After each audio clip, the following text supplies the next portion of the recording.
Hello, everybody. I just wanted to come on here and give a quick update about Tesla because I said on the day of the We Robot event that I would correct anything that I said amiss or give an update or whatever. And I found out some things since then.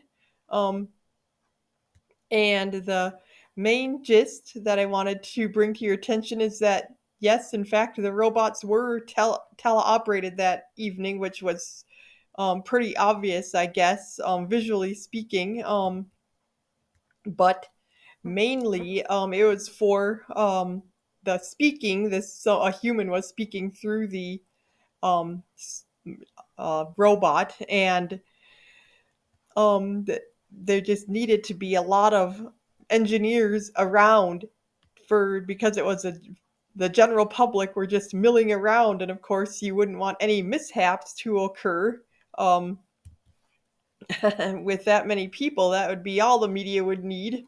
Yeah, so um, they just needed to make sure like that humans stayed far enough away from the robots and that the robots wouldn't accidentally run into somebody or that the robots wouldn't be injured themselves. And I guess one was tipped over. It fell because a handbag or a woman's purse got snagged on it somehow or whatever. But that was the only event that occurred. So for that many people, there were like 2,500 people at this event. So it's and like 20 or so robots. It's kind of amazing that there's only one incident like that. And even now, the way the robots are at their current state, they could be potentially useful, like for purchase, if even using teleoperators. Um, like someone in another country, for example, could be paid to operate them from the other side of the world, potentially, or whatever, and they could come into your home and do like housekeeping or laundry or help you with grocery shopping or mailing deliveries or etc etc, lifting heavy objects potentially, or even caring for elderly people, like if you needed help lifting the person or moving them around or feeding them. That I mean, so I think it's kind of exciting to think about it from that angle of what it could possibly mean. But anyway, a demo did come out just a couple days after the We Robot event from Tesla, demonstrating their Optimus robots further and showing that, yeah, basically they could do a lot of the things already, but just needed the humans there for precaution. But they could do a lot of things autonomously already, like climb stairs, pick up objects, and yeah, it's a pretty amazing video. I'm sure you can find it online. But there's a lot of other robots in the space too that are doing similar things, and some of them even appear to be more advanced and can walk at a faster rate or even jump around or whatever. But I think what gives Tesla the advantage and what gives them the advantage in so many arenas is because they are in so many different arenas. And so this really gives them leverage. Like my brother, for example, just for analogy, he is a multi instrumentalist and he loves many genres of music. So that's why he has become so successful in Nashville, is because when a lot of other great musicians fail, because the market is just so oversaturated in that neck of the woods with great musicians. But because he's so versatile and likes so many different genres, that's kind of what saved him, and that's kind of how Tesla is too, because their various things that they're involved in can kind of overlap with each other, and like they have all this data now because of their Tesla vehicles. Um, that they can use to train their robots with, and so it's just the massive amount of data that they have at their disposal. Um, and um, Another criticism that I heard of the We Robot event is that the the humans told them where to go, but they can basically like go themselves. They were just directed at that. But we heard on the demo that was aired just a couple days afterward, the robot demo, that they can go in unexplored territories now that they've never been to before. Um, and the A lot of tech events also show things that are not like able to be done at this moment, but they give a vision of what's to come, and that's exactly what the Tesla event was supposed to do.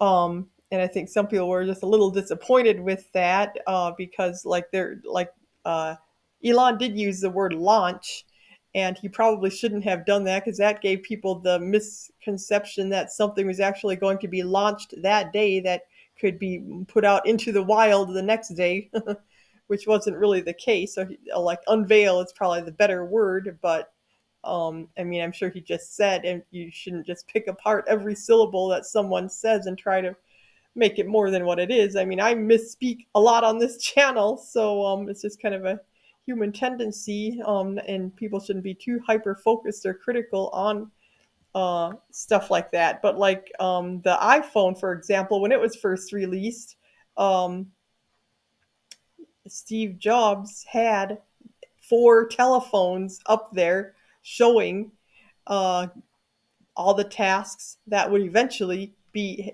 done by one phone.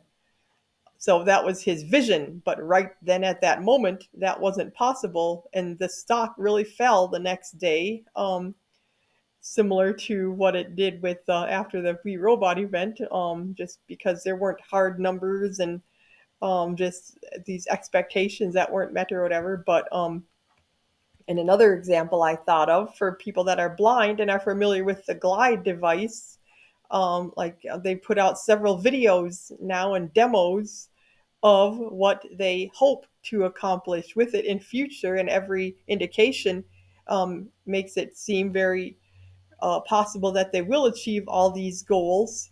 Um, but like in the video, it was some of it was teleoperated, but eventually they want to come to a point when the consumers buy the product, it won't be teleoperated anymore. Um, So if you have faith in what the vision is for the future, then you're willing to make a purchase or a pre-order or maybe invest in the company or whatever. And that's kind of how this Tesla event was too. If you actually believe that this stuff is going to happen, it's feasible, and they're headed in the right direction, making progress, then you will make your decisions accordingly. Um, and um, Yeah, even if things take longer and aren't always exactly on the timeline that he predicts, doesn't mean that it will eventually come to fruition. So you just have to have a little flexibility in your, like, if things don't happen the very day that is predicted, that's just how technology goes, especially when you're in uncharted territory that has never been explored really before to this extent. Um, and even the energy and the batteries aspect of Tesla is a whole other market that people haven't even been paying much attention to, that has potential to be just as huge, if not bigger, than all the other, because the people that make the best batteries will just have such an edge in the market for all kinds of purposes. And he also wants to use like compute from the vehicles that aren't driving at night, like to make it AWS type of service so that that compute isn't wasted. It can be harnessed and utilized. And that's how, like, ingenious ideas like that, like, people wonder how can he possibly sell a car like a futuristic self-driving car for only $30,000, but he came up with this robo taxi idea that will basically generate income from that car potentially for the rest of its life. So that's why he is able to charge so little up front. And like passengers that use the service, that's why it will cost them so little because there won't be a human in the loop that has to be paid. So yeah, just really innovative thinking ahead into how this could possibly, and people that have done the spreadsheets and stuff forecasting into the future, to the numbers are just pretty crazy um, as to what can possibly happen. Um, and now uh, Elon Musk is kind of getting more into the political. Well, in the last couple of years, he has gotten more and more like political, outspoken, I guess I would say, after he acquired Twitter, which is now X. And yeah, I could do a whole nother video on that. I mean, there's a lot of things uh, that I like about certain things that he stands for, and like, but yeah, I don't want to get too political on here.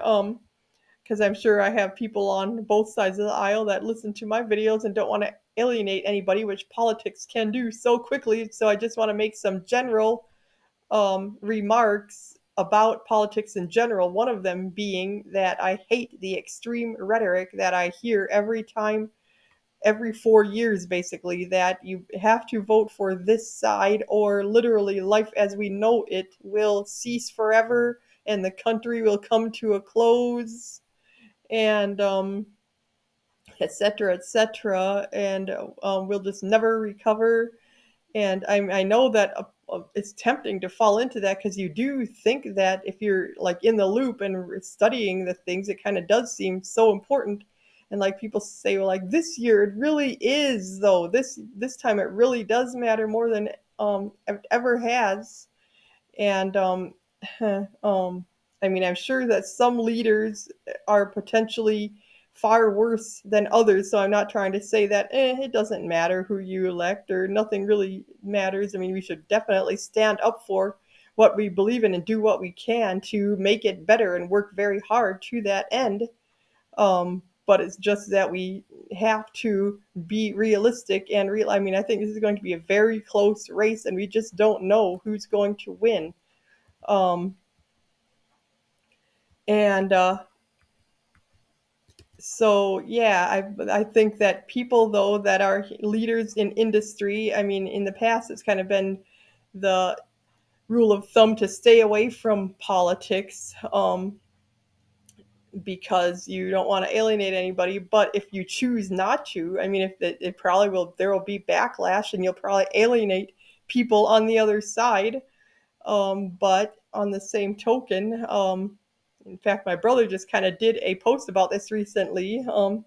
How he speaks out about different things like politically and stuff, and that's probably harmed his career in some aspects, but yet that's what he chooses to do and wants to do. And I applaud people for that, for not being afraid to speak out about what they think is important, even if it means like that not everybody will agree and they'll probably not buy your music or invite you to their venue or come to your venues or invite you to play with them in your band, and stuff like that. So there's repercussions.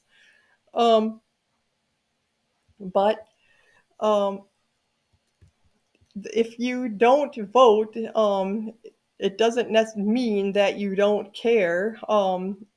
And sometimes it can just mean that you are very torn and there are things you really uh, like and really are worried about on both sides. And if your political party has let you down, you don't have to feel obligated to choose the lesser of two evils, which is another thing. And if you vote for someone, it doesn't mean that you're voting against someone else, um, or you're if you don't vote, it doesn't mean that you're being unpatriotic or that you're not caring about the your country, or that you're actually voting for the other side or what have you.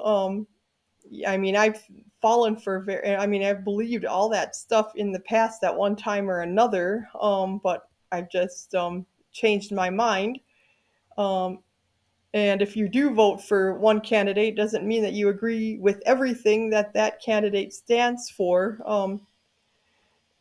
And I mean, like I said, we just need to be prepared. What are we going to do if our candidate doesn't win? And I think sometimes it just makes people even more galvanized. Or I mean, they're more they want to become more politically active if the issues that they care about aren't being heard, or then for the next 4 years later, if they can just endure for 4 years, they have another chance to change the system.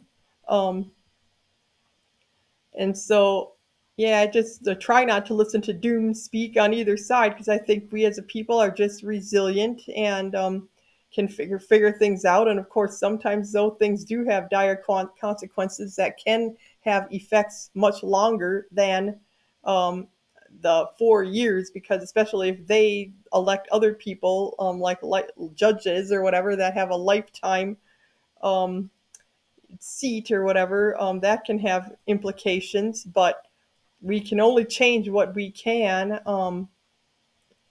and we have to just be motivated and work hard, like I said, but be willing to realize that things might not go the way we hope they will.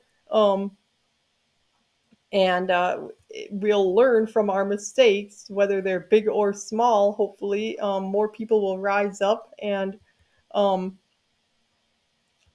even though it might mean taking several steps backward in the meantime. I mean, Rome and civilizations have risen and fallen, but we're still here, and I think we'll continue to progress overall in the overall arc of human history, I guess is what I'm trying to say.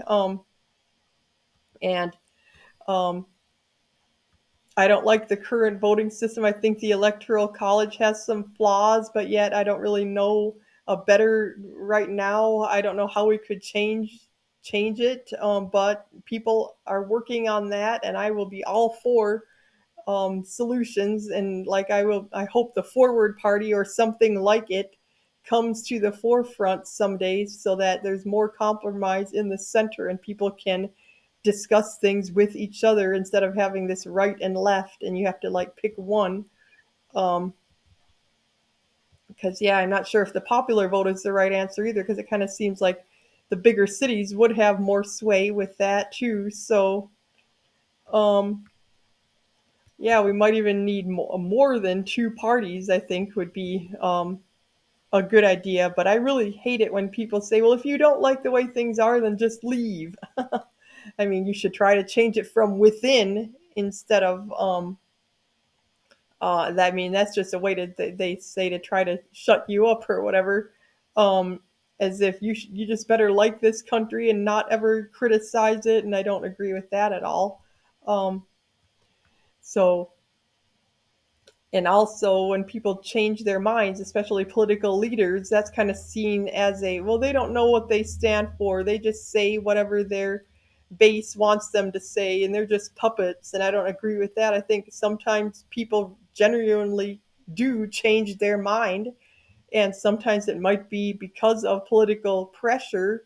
But in my mind, if you come more to the center and are willing to compromise, whether it's for political reasons or not, like whether you're just doing it to get elected or whatever, I think it's a good thing when people can uh, kind of work across the aisle, and it shouldn't be seen as a criticism if they like do a flip flop, quote unquote, from how they what they stood for before, as long as they, I mean, they can't just say they're going to do things in the when they're campaigning and really have no intention of actually doing it. Well, I mean, I guess they can and they do, but I don't really like that at all. What you stand for in your campaign election should be what you actually follow through on, or work at your very hard to follow through on what you're going to, what you promise to do, of course. So you have to assess whether they mean what they say and how genuine they're being. Um, but yeah, we ultimately we can't none of us can have everything we want. but we should just admit, like when we have changed our minds about something, don't try to claim that this is what I've always believed. Like admit it, that you have changed your mind and that's why. But and we should just try to listen to each other and listen to different perspectives. And that's kind of why my family is so interesting, because there are so many different perspectives represented, and I think we can all learn from each other, and realize that things aren't just as cut and dried on either side as we would like to, like good versus evil or whatever. It's not that clear cut all the time. Um,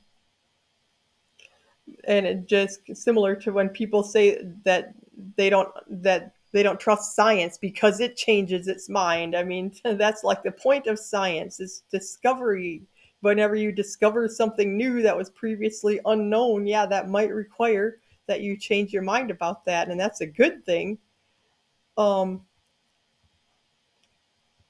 and so you have to, though, be unbiased and not have an agenda, which is why we have the peer review whole process, so that others can critique your findings and find flaws in it if there are any, or do their own studies to see if they match what your study came up with. Um, which is all easier said than done, but it's all very important, and that's how we have learned as a society, as humans, and have made as much progress as we have. So, anyway, before I go too far afield from my point, I'll draw this to a close right now. But just want to thank you guys so much for coming along with me on my journey through life. And just I have made so many recent videos lately that you should all look at. Like I interviewed one of the first Neuralink patients for the eyesight, the blind sight project that is underway, where he could potentially get some of his vision back. I've taken a trip to a synagogue, and we also had a white cane day walk, etc., which is a lot of fun. We were on the news, and my voice is leaving, so we'll see you next time. Bye.